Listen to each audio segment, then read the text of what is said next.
My own brothers died tragically as well, truth be told.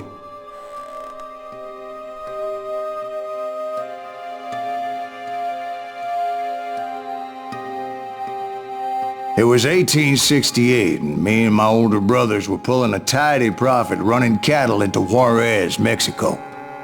One night after my brothers retired for the evening, I found a little poker game in a cantina with a couple of cowboys.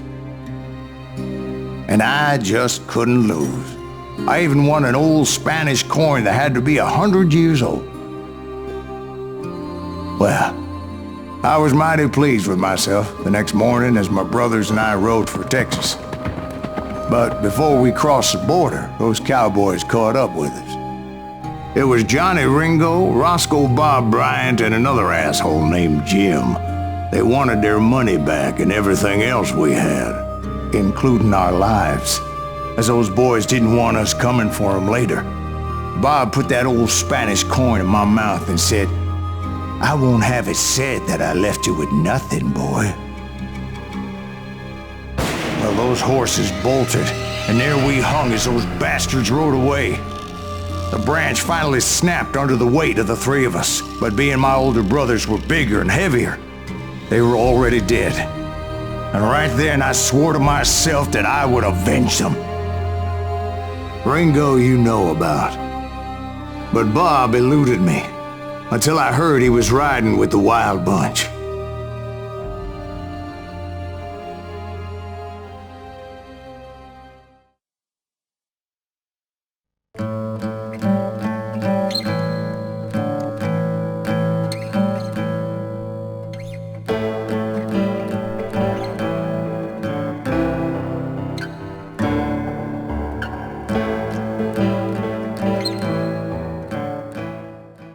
I'd been on their trail for months, ever since they left their hideout in the Bighorn Mountains.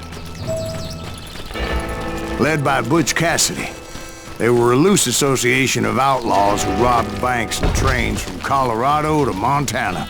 Among them was the Sundance Kid, and that murderous hombre I was tracking, Roscoe Bob Bryant.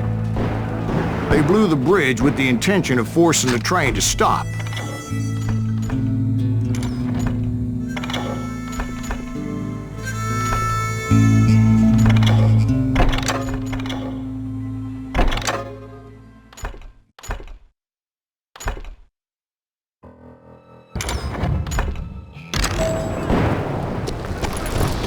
Well, I assumed the Wild Bunch was likely in the still intact part of the train high above. I was determined to make that sumbitch Bob pay for what he did to my brothers.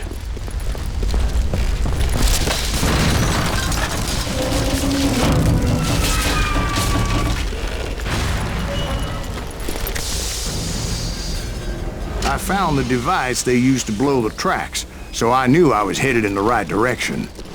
My ears are still ringing from blowing up that bridge. What'd you say? I can't hear a goddamn thing. Well, I made my way off unscathed and came upon a few members of the gang and had no choice but to dispatch them. From there, I had to negotiate an even more precarious route. First, I would need to get my ass out of there.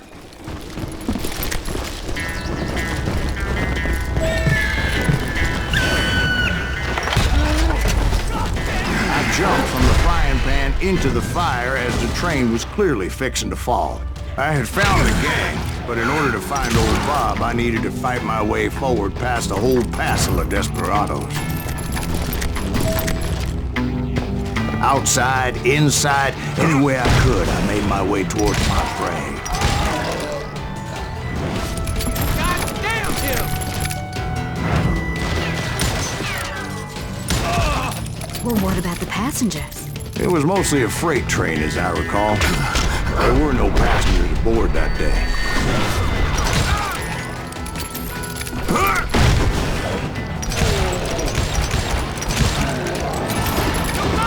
You hear me?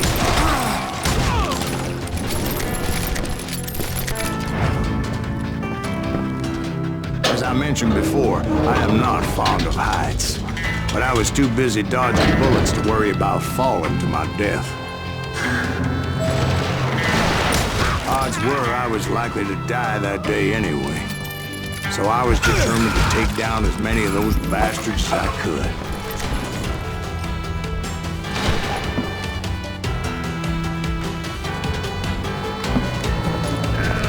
At times, it was like shooting ducks in a shooting gallery. The only difference is these damn ducks shot back.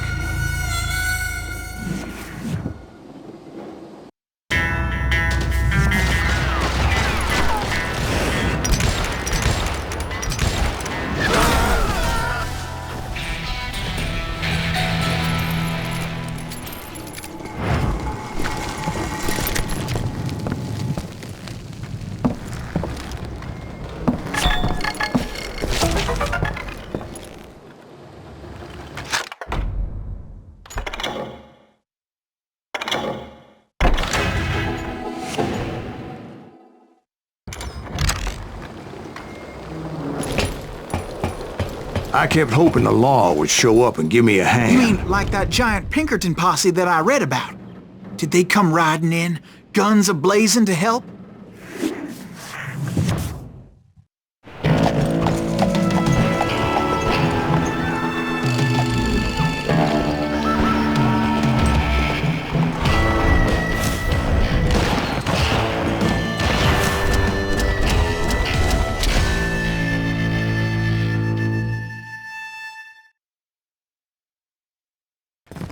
Help?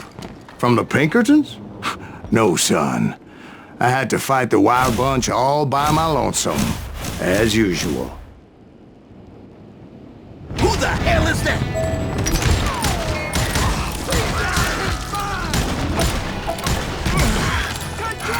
Retreat! Retreat! He's killing everybody! You calm down. He'll kill us all! Run!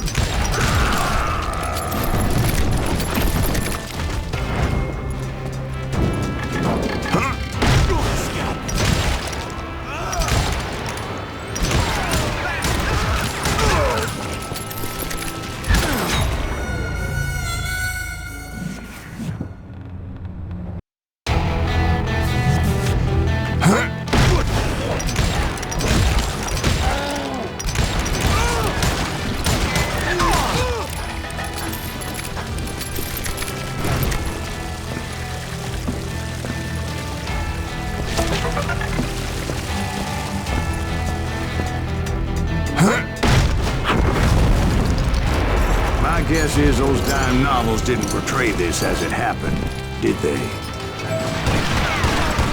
Only a few stragglers were left. I had to cut them down pronto if I was gonna stay on old Bob's trail.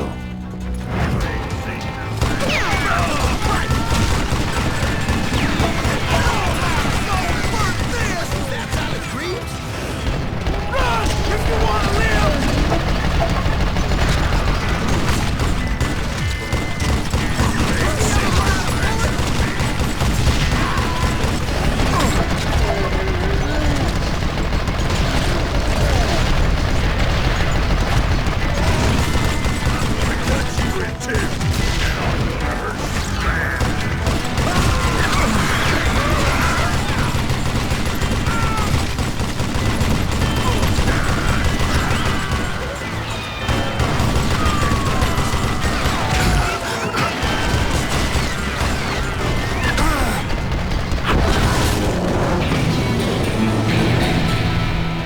Once I silenced all those guns, I went searching for my nemesis, determined to finally have my justice. But the only survivor who welcomed me was George Flat-Nosed Curry. Who was he? The fastest gun in the gang.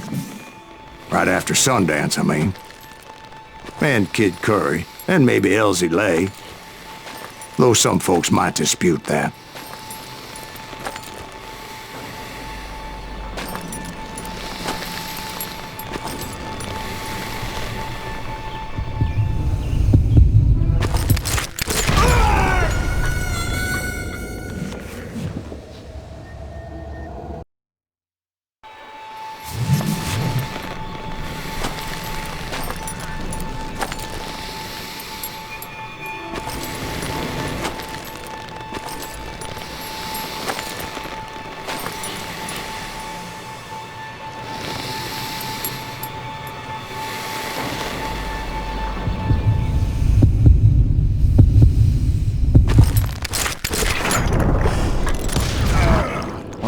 very same day, Butch Cassidy and the Sundance Kid decided to leave the Wild Bunch behind and decamped for South America.